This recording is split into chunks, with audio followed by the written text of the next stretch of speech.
It's time.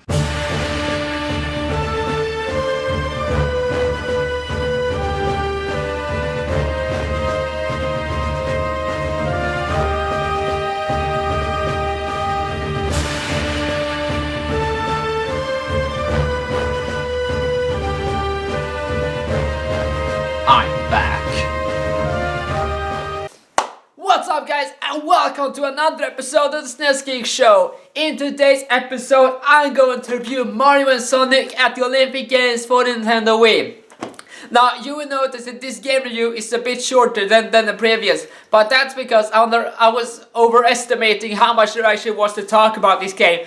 But I hope that you will enjoy it regardless. Now, let's begin! Do you like the Sonic movie? Are you longing for an actual good-looking typical Sonic art style movie in a large-scale cutscene? Well, this game delivers with high-octane action with a hint of sincerity with kick-ass music playing through the speakers. This is really how a sports-themed game cutscene should be, and just cutscenes in general. Everything works, everyone are represented well, the music sounds epic, although it's expected as all of the music is made by an actual orchestra. Sega, when they are really trying, can really make masterpieces, and this is certainly one of them. Good job, Sega, my hat's off to you. Okay, main menu time. There are several options for you to enjoy. Most of them don't matter, so you usually just play the games themselves in a video game, so let's go with that. So each and every sport is divided into different camps, with the first one for this video being track, with running first up. It's really easy. You stand on the starting line, hold on B and then let go when the timing is right. Then shake the Wiimote like crazy, and while I understand that the controls are easy as pie, I couldn't somehow not do it well. How fast you can go is dependent on the color of your feet. Red is the slowest and blue is the fastest. I ended up in last place. Let's wash this embarrassment away and move on to the next event, that being hurdles. It's the same as the first, controls wise, but with a twist. You have to push the B button when approaching the obstacles, something I did well on. I was able to time all of them really well and I ended up at the top. That's a whole lot of shaking. On more events to come. This is the first event of this video that uses both the Wiimote and the nunchuck at the same time in a timing. The first step is to gain hype from the audience, followed by shoving both controls together. Your controls, of course. This is all about them to gain top speed while preparing to jump. Then you have to time it perfectly to swing the controls at the right time. Something I failed miserably at and gained next to nothing. I didn't even finish within the top 5. This is pro tragedy. Not even bribes work. Also, all the other contestants have finished before you go. So, kind of sad. It would be cool seeing them take part. On to the next event.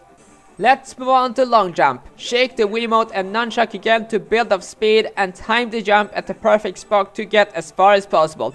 I failed yet again. I somehow fail a lot in this session. So this is failure galore, and if that's your thing, that this is the gameplay for you. But even so, this is probably how it will go in the Olympics for me. Yeah, I realize the analysis is getting pretty repetitive.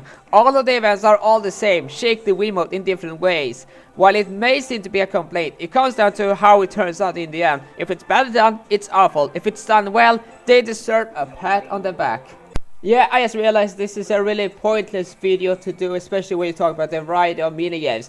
There's hardly any variety to speak of. The only thing that you're really doing is to shake your Wiimote in different ways. Yeah, sure, it makes for an easy pick and play experience, but it doesn't really feel genuinely great for pro players. You know, those who actually wants to have an actual challenge while playing, those who wants to feel that they're earning something. But you want to know one most surprising things about this game? It can still be quite challenging, but I don't know if it's because I'm just that awful at this game, or it simply is kinda weirdly programmed in difficulty.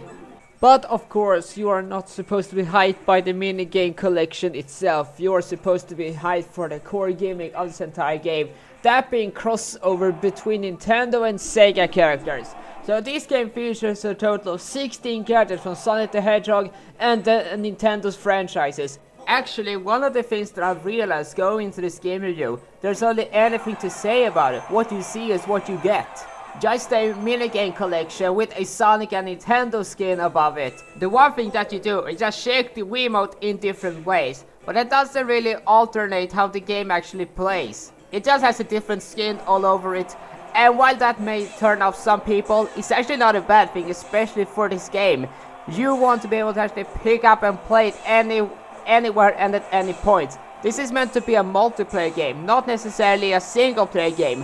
While there is single player content, it is obviously meant to be a multiplayer experience. And you know as that, it does its job fairly well.